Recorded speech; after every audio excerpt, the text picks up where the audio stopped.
O sonho dos homens nunca morre. É dessa forma que Teach se despede de Luffy na primeira vez que os dois se encontram. Dois opostos completos, mas com duas semelhanças que saltam os olhos. O fato de terem o D em seu nome e a determinação inabalável de seguir seus sonhos. Isso tudo ganha novas camadas no capítulo de hoje de One Piece e pode nos dar o caminho para desvendar dois dos maiores mistérios da obra. O que significa esse D e qual a relação deste mistério com o surgimento das Akuma no Mi. Hoje é dia de especular tudo sobre isso e ainda repercutir os acontecimentos do capítulo 1085 do mangá de One Piece, então bora pro vídeo. E aí, seus geeks, tudo certo? Eu sou o Marcos Veloso e hoje é dia de a gente falar um pouquinho do capítulo 1085 de One Piece, então vão ter spoilers desse capítulo aqui. Se você ainda não leu, eu sugiro que você leia antes de assistir esse vídeo. A gente vai repercutir um pouquinho dos acontecimentos, mas o foco principal desse vídeo aqui é para falar um pouquinho desses mistérios do D nos nomes, né, que é um ponto bastante importante desse capítulo, e também para chegar em um pouquinho do caminho aí da relação dos D com as Akuma no Mi, tá? Antes de eu começar a falar sobre isso, eu quero pedir para vocês se inscreverem no nosso canal, curtirem esse vídeo aqui e também darem uma olhadinha nas nossas outras redes sociais e na playlist de One Piece, porque tem muito vídeo bom por lá. Bom, quero começar esse capítulo aqui falando que na semana passada eu fiz um vídeo lá falando sobre Insama ser a Lily, e nesse capítulo Oda já acabou com isso, né? Lá eu falo que era 95% de certeza, porque o Oda estava nos induzindo a isso, eu falo isso também, e realmente não era esse o caminho. A Lily, sim, ela foi uma das pessoas que recusaram o paraíso, então ela segue tendo também este paralelo com a Lilith, que a gente também já falou disso em outro vídeo. A Lilith é a primeira mulher de Adão que recusou o paraíso e tudo mais, então ela tem essa relação com a princesa Lily Nefertari que a gente vê aqui na obra, mas isso também é assunto para outro momento. Aqui a Insama fala um pouquinho mais sobre a Lily e fala um pouquinho mais sobre os D. Nesse capítulo ela fala que os D foram as pessoas que se opuseram naquele dia, ou seja, o D é uma marcação, né? Essas pessoas foram marcadas com esse nome, e para esse nome ter sido mantido ao longo das eras, aí ao longo dos séculos, essa foi uma marcação que provavelmente a Terra Sagrada, né, esses 20 líderes mundiais que se tornaram os deuses do mundo, deram a essas pessoas, mas que essas próprias pessoas aceitaram. Então, sim, esse nome, como muitas outras coisas de One Piece, pode ter dois significados. Para o pessoal de Marijoa, para os dragões celestiais, para Insama e os Gorosei, os D podem significar aquilo que o Corazon já tinha falado, os inimigos dos deuses, né? Os inimigos juramentados dos deuses. Para as pessoas que têm esse D no nome, esse D que carrega uma forte e inabalável determinação, esse D pode significar outra coisa. E isso também pode ter relação com as frutas do diabo, que são chamadas de Devil Fruits. E também o D de Devil Fruits pode ter outro significado que foi alterado ao longo da história pelo governo mundial. Antes de eu começar a falar um pouquinho mais sobre isso, a gente tem que lembrar de alguns pontos que o governo mundial sempre fica tentando apagar, esconder ou alterar, né? Então, primeiro a gente tem o mais óbvio, nítido, o primeiro aí que tem na obra, que é o nome do rei dos piratas, Roger, né? O nome dele é Gol D. Roger, e para apagar a existência desse D, o governo mundial começou a chamá-lo de Gold Roger, né? A maioria das pessoas que estão agora na trama da obra também sabem, porque a gente está chegando perto desses mistérios. Só que grande parte do mundo de One Piece ainda chama ele de Gold Roger, não faz ideia que ele tinha um D ali no nome. Se as pessoas começarem a ver esses cartazes com esse D, vão começar a se perguntar o que significa, né? Então o governo mundial tenta apagar isso o máximo possível. Quando sai o último cartaz do Luffy, o governo mundial também tinha pedido para tirarem o D do nome dele, mas não foi tirado, foi um erro de comunicação ali, não foi tirado. Então, para evitar esse tipo de pergunta, o governo mundial fica tentando esconder isso. O nome do Law não tem o D também mostrado em seus cartazes e por aí vai. Então, diversos personagens que a gente tem conhecimento aqui de nomes deles podem ter o D e a gente ainda não sabe, e neste capítulo a gente descobre que os Nefertari também têm esse D. Os Nefertari também se opuseram, claro, a Rainha Lily foi contra a construção da Terra Sagrada ali, foi contra essa nova ordem mundial de 20 famílias governando o mundo aí, sem se relacionar com o restante, então ela também foi marcada com esse nome, ou seja, desde ela, Nefertari e Vivi agora também é uma D. Então o Luffy e a Vivi carregam este forte peso. E eu disse agora que o D nesses nomes pode ter sido dado pelo governo mundial àqueles que se opuseram, mas Na verdade, uma outra leitura que faz mais sentido ainda é o contrário. Pode ter sido um nome que eles mesmos se deram e que teve seu significado desvirtuado pelo governo mundial. Aqueles que se recusaram, Joy Boy, Lily Nefertari e companhia, fizeram um pacto e marcaram este pacto na eternidade com o D, um símbolo que virado se torna um sorriso, e este símbolo foi passado geração após geração. Um pacto perpetuado pela eternidade que pode ter sido bem semelhante ao X que os Chapéu de Palha fizeram e usam para mostrar que a Vivi sempre será um deles. É bem semelhante, eu digo, na cerimônia em que eles fizeram esse pacto de que todos aqueles que se opuseram contra o governo mundial, contra essa nova ordem, carregariam o D em seus nomes. Além disso, o governo mundial tenta apagar tudo o que aconteceu no século perdido e também tentou apagar Nika da história. Se vocês lembram lá da história do Who's Who, quando ele estava falando do passado dele, ele fala que ele estava preso por ter perdido uma Akuma no Mi para o Shanks ali, a Akuma no Mi que o Luffy consumiu, e que ele ouviu falar de uma história, de uma divindade que levava sorrisos onde passava e que libertava povos escravizados. Ele ouviu falar de Nika, e quando ele ouviu falar disso, ele teve que fugir para garantir a sua própria vida, porque o soldado que falou de Nika sumiu, nunca mais foi encontrado. Ou seja, isso é Insama, o governo mundial tentando apagar Nika da história. Mas o que isso tudo tem a ver com as Akuma no Mi? Quando a gente vai falar com o Vegapunk e ele explica um pouco mais sobre a teoria dele do surgimento das Akuma no Mi, ele fala que as Akuma no Mi, elas nasceram do sonho de pessoas. Então, se a pessoa sonhou com a coisa mais específica possível de, sei lá, queria ser uma jaqueta, nasceu uma Akuma no Mi da jaqueta, e tem. Pra mim é a fruta mais inútil de todas, mas tem. Então, todos os sonhos das pessoas, eles foram personificados em frutos, em Akumas no Mi, que agora são chamadas de Devil Fruits, mas que lá na época deveriam ter outro nome, a gente já chega nisso também, baseado nessa parada, de ser a personificação de sonhos. Inclusive, no vídeo lá que eu falo da Lily, da relação dela com a Lilith, a gente falou também um pouquinho que a Lilith tinha filhos que eram capazes de manipular os sonhos das pessoas. Isso pode ser uma coisa bem interessante em relação a todo esse surgimento das Akuma no Mi, mas é para um vídeo futuro também que eu vou tentar juntar todas essas coisas. Aqui a parada é outra e também é muito foda. Nessa parada do Nika, o governo mundial ele sabe o perigo que o Nika traz. O Nika carrega a libertação, ele carrega a liberdade, ele é aquele que vai trazer o amanhecer. Ele é um símbolo de liberdade, enquanto o governo mundial quer ter aquela lei, aquela ordem preconceituosa, né? Como o próprio Aramaki fala ali quando ele chega em Wano. E o Luffy é o completo contraponto disso. Então, você tem que, antes de mais nada, apagar este contraponto. Você tem que apagar o seu principal inimigo natural. Então, no ponto de vista de Insama, que deve saber todos os segredos do surgimento das Akuma no Mi e como elas funcionam para elas voltarem depois que um antigo usuário morre e tudo mais, ele sabe que provavelmente se ninguém nunca mais falasse em Nika, a lenda de Nika seria perdida. O sonho de encontrar Nika seria perdido e também, desta forma, a Akuma no Mi do Nika seria perdida. Então por isso, quando o Who's Who fala de Nika, ele poderia passar essa lenda pra frente, então era melhor ele ser morto. Quando o soldado fala de Nika, ele passou essa lenda pra frente e por isso ele foi morto. Quanto menos pessoas souberem de Nika, menos essa lenda vai circular e menos poder esse fruto vai ter. Eu falei disso o ano passado, nesse vídeo aqui que eu falo da compatibilidade das Akuma no Mi dos seus usuários. Essa parada de quanto mais forte uma lenda divina é, mais forte o usuário que tem esse fruto também será.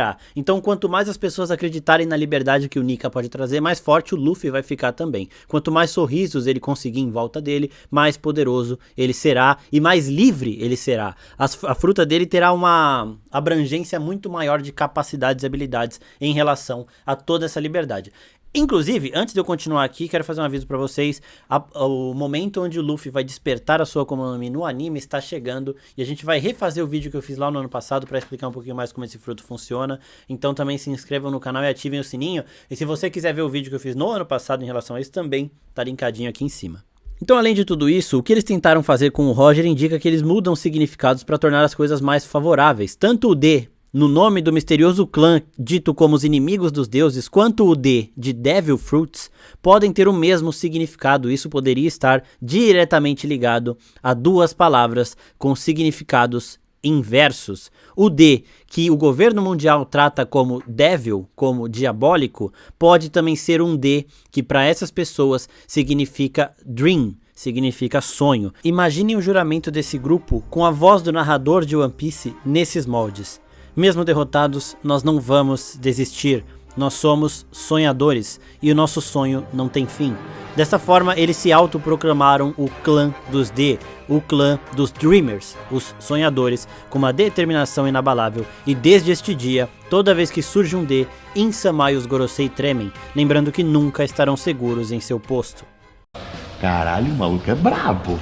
E por que em inglês? A gente sabe que o Oda usa muito o inglês para esses momentos dele, para esses pequenos mistérios. Quando o Luffy vai avisar os seus companheiros que não era mais para se encontrarem em 3 dias, mas sim em 2 anos, a tatuagem dele é 3D 2 years. Então é o Y ali simbolizando que eles tinham que esperar ali 2 anos e ele usa o Y em inglês. Então todas essas palavras, esses termos, o Oda vai fazer o uso deles em inglês. Por isso o D, tanto de Devil Fruits quanto da determinação do D, do nome desses personagens, pode ser visto pelo governo mundial e pelos inimigos como algo demoníaco, mas por essas pessoas que carregaram esse nome, que foram passando esse nome geração após geração, pode ter a ver também com o sonho, com o dream.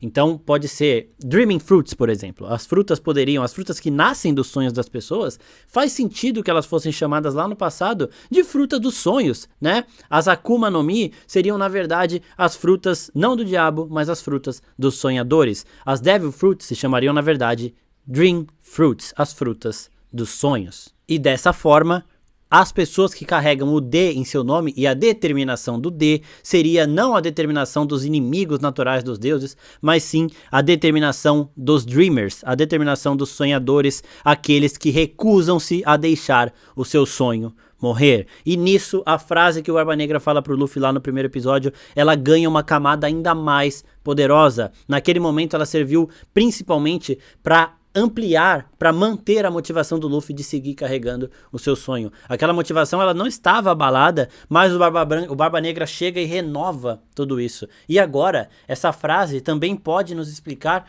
por que toda vez que um D morre, ele morre com um sorriso no rosto. Porque a determinação do sonho dessas pessoas, do sonho deste clã, ela nunca morre. Ela é passada geração após geração com o poder da vontade herdada. Toda vez que um D morrer, ele sabe que vai ter um outro D carregando a vontade dele, e ele sabe que esse sonho seguirá vivo até o dia em que ele se realizará. Ou seja, não importa o esforço que o governo mundial faça para apagar da história o século perdido, a vontade dos D e as Akuma no Mi, mas essas coisas nunca vão sumir, e é por isso também que esses D não se desesperam no momento de suas mortes. A gente sabe que Roger e Ace morreram sorrindo neste capítulo 1085, a gente vê aqui o Cobra morrendo, a gente não sabe se ele sorriu nos momentos finais, mas muito provavelmente sim, porque ele morre sabendo o que ele está fazendo. Ele morre para proteger a fuga do Sabo, para que o Sabo consiga depois encontrar a Vivi e contar para ela tudo o que precisa ser dito e tudo o que precisa ser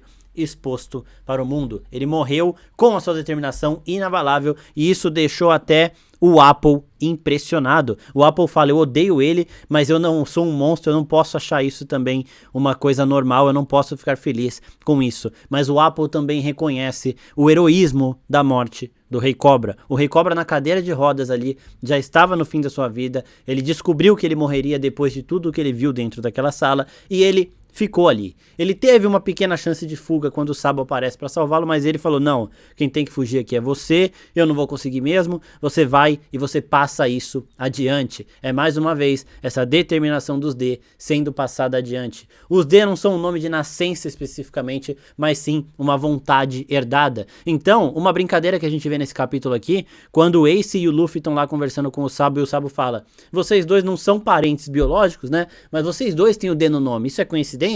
E o Ace responde pra ele em tom de brincadeira que ele também pode ter o D no nome, faz uma piadinha ali porque eles eram meio burros ali naquela época e tudo mais, mas isso é uma piada, igual o Oda sempre faz, de colocar as coisas importantes em forma de piada, mas indica que qualquer pessoa que carregar essa vontade, que carregar essa determinação e que tiver essa força de não deixar esses sonhos morrerem, será chamada e considerada uma D. Ela será inimiga das pessoas que estão vivendo na Terra Sagrada e será um dos que carregarão a vontade herdada, a vontade de não deixar os sonhos morrerem. O Ace, quando morre, ele não tinha a mínima noção do que significa o D no seu nome. Os D atuais, eles não sabem, o Law é o que mais tenta descobrir isso tudo. E Insama até fala isso, né? Imu, agora a gente sabe que é Imu mesmo. Imu-sama até fala isso nesse capítulo. Ela fala que os D atuais, eles não têm a mínima noção do que esse nome significa. Só que mesmo assim, por algum motivo, eles sempre morrem com um sorriso no rosto. Eles sempre têm algum motivo de alívio nos últimos segundos de sua vida e acabam morrendo. O Ace não estava feliz naquela situação. O Ace até o último momento ele estava com cara de dor. Só que aí depois, quando ele cai no ombro do Luffy, ele sorri. O Roger já sorri quando ele sabia a mensagem dele foi passada. Ele sabia que tudo aquilo que ele descobriu seria passado adiante e também seria descoberto por uma nova geração, porque ele fez isso de uma forma também muito grandiosa. O Luffy, quando quase morre pro Bug, ele também sorri, e isso impressiona todo mundo. Então esse grande mistério dos D pode ter relação com o fato deles serem sonhadores inabaláveis. De um lado eles são considerados os inimigos dos deuses, então eles são considerados esses demônios, mas do outro lado eles são considerados estes sonhadores, os Dreamers. E aí também tem um paralelo com Lilith. Lilith, ela é também esse meio termo. Ela é considerada por muitos também como um ser diabólico, né? Um ser que acabou recusando o paraíso e tudo mais, toda aquela lenda que a gente já falou, mas também por outros ela é considerada uma pessoa que desde sempre nunca aceitou a submissão. Ela abandona Adão porque ela queria e ela se considerava e ela era igual a Adão. Ela não era submissa a ele, não aceitou ser submissa a ele e aí abandonou o paraíso. Depois disso, Eva é criada a partir de Adão e essa sim aceita ser submissa. A gente já falou da relação das árvores de Adão, de Eva e a árvore da sabedoria, que pode ser a árvore que surgiram as Akuma no Mi, a árvore de Lilith e tudo mais. Tá linkadinho também nesses shorts aqui. E essa dualidade de a mesma pessoa ser considerada por uns como um demônio e por outras como um sonhador absurdo, um símbolo, né, de futuro aí, um símbolo de prosperidade, tá muito forte aqui e a gente vê isso desde o começo, com o governo mundial tentando taxar as pessoas de inimigas, mas quando na verdade os motivos, as motivações e os objetivos delas são os mais nobres possíveis. Por isso que a Lily pode sim representar a Lilith em toda essa parada. Para uma parte ela é considerada um demônio, mas para a outra ela é considerada um símbolo de liberdade. E uma outra coisa, enquanto eu tava lá no Twitter também lendo um pouquinho mais sobre o capítulo, é que as pessoas podem considerar, por conta da capa desse capítulo 1085, que o D tenha uma relação com departure, que significa partida. E aí, nisso, a gente tem uma parada bem interessante na Revolução Francesa, que pode nos ajudar até a descobrir qual é o sonho máximo do Luffy, num jogo de palavras, que é uma coisa que o Oda adora fazer. Le Chant du Départ, que é a canção da partida, é uma canção revolucionária de guerra escrita por Etienne Merroux e Marie-Joseph Cheney em 1794. Era o hino oficial do Império Francês. E a gente pegando essa palavra em francês, départ, né, a gente pode colocar separando aí o D da determinação dos D e o part da festa, né? Então seria a grande festa do D. Se os D, esse D significar também esse departure, a gente pode sim chegar nessa parada. O sonho do Luffy seria esse sonho de ter uma festa onde todas as pessoas possam celebrar e comer e sorrir, se divertir juntas, sem nenhuma ameaça, sem nenhum perigo, sem nada impedindo essa liberdade e essa felicidade. E ainda com o Departure nós temos o golpe do Roger que o Shanks usou atualmente. O golpe é chamado, né, e o som que o Roger fala lá é Kamusari, em japonês. Aparece na legenda Divine Departure, que significa em português partida divina. Então o Departure aparece de novo, desta vez como um golpe do Roger, que é um D. E agora, só antes de finalizar o vídeo, vamos falar um pouquinho de outras coisas, outros pontos do capítulo. Em uma das traduções ali, a gente vê que Insama se chama de Mu, então ela se trata na terceira pessoa, né? E esse Mu pode significar vazio perdido ou também sonho. Então, de novo, é uma palavra que tem significados completamente diferentes, mas que pode também, se a gente juntar tudo, ser um sonho perdido. Então a gente pode chegar a uma conclusão de que Insama é alguém que teve o seu sonho ali tirado debaixo dos seus braços, e a gente vê aqui que a princesa Lily Nefertari conseguiu liberar todos os poneglyphs, tirando o sonho de Insama. Então pode ter essa relação, por isso que ela guarda todo esse rancor em relação a Lili também, porque Lili acabou com o sonho desse reino perfeito, um reino que jamais seria abalado se todos os poneglyphs estivessem no mesmo lugar. Agora, em relação aos poderes da Insama e dos Gorosei, né, eu vi gente confundindo ali, achando que todos os Gorosei estavam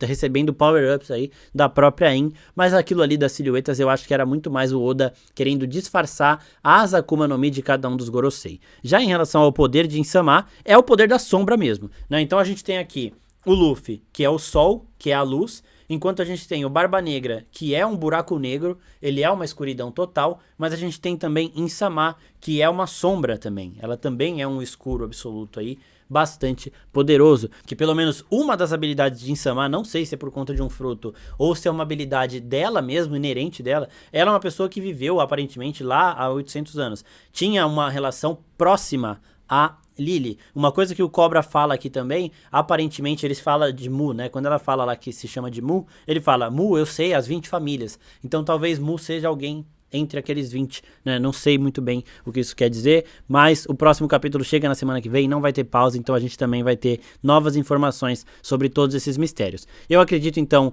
que o poder de Insama esteja relacionado também à sombra, pode ter relação com a lua, porque aparentemente é um poder bastante abrangente, e assim como eu já falei que o poder do Luffy de ser uma representação solar dá a ele diversas habilidades relacionadas à borracha, a fogo e outras características, da Insama também pode dar. Então, ela não seria só sombra, tá ligado? Seriam outras coisas também.